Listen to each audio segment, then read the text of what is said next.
I'm Darla Sood, and I've been given the opportunity and difficult task of introducing Allie, also known as Spherical in AP Calc. I asked some people to help me out, and Stella gave me a fast run-through of some things I should mention. She's from Iowa, she has great hair, she's funny, and she's good at art. However, I'm convinced that is merely the surface of what really makes Allie Allie.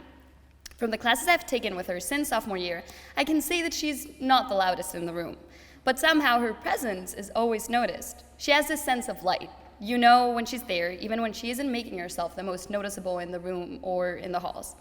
Allie is one of the coolest people in the school, and the class of 2023 would agree with me on that. So, without further delay, I give you Allison Lee Burkhart.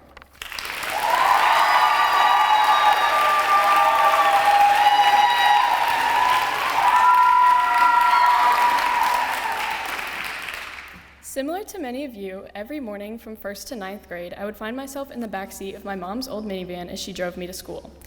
And without fail, every single one of these mornings, when I opened the door to collect my bags and begin my day, she would say to me, "Allie, choose to make today a good day."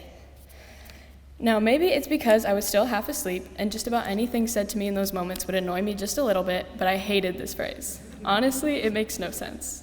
If I don't have control over what happens to me or what happens around me, then how am I expected to be in control of how good my day is? After all, we really only have control over a fraction of the events throughout our day.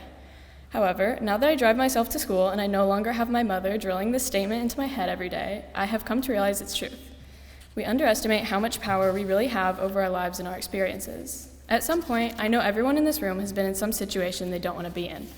Whether it is a test you didn't study enough for, traffic when you're already late, or simply just being at school sometimes.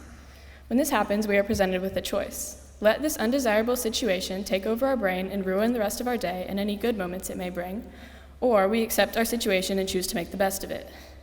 We are all going to have to do things we do not want to do. I know personally, the first time I heard a senior speech in 5th grade, I thought my only option was to switch schools.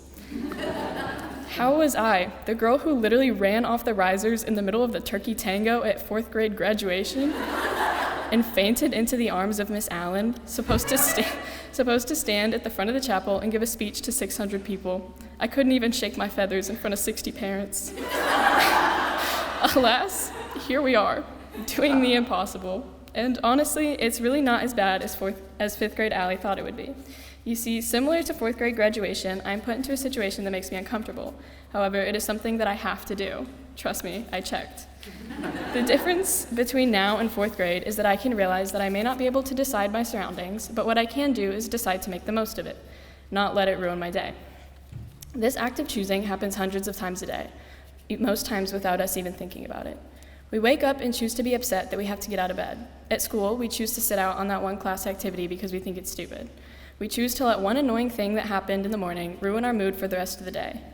We choose whose opinions of us we value, and we choose how much we let those around us influence us. We can get so caught up in all of life's uncontrollable factors that we forget there are so many things that we can control. All it takes is the ability to recognize the opportunities of choice that are constantly presented to you. Once you can do this, you may start to notice how frequent they are. You can choose to talk to someone new, participate in the class discussion, or go back out onto the stage during 4th grade graduation because you didn't want to make Hannah Curlin walk down the aisle by herself. And no, I'm not saying that you can simply choose not to be sad ever again. After all, my mom only said to make today good.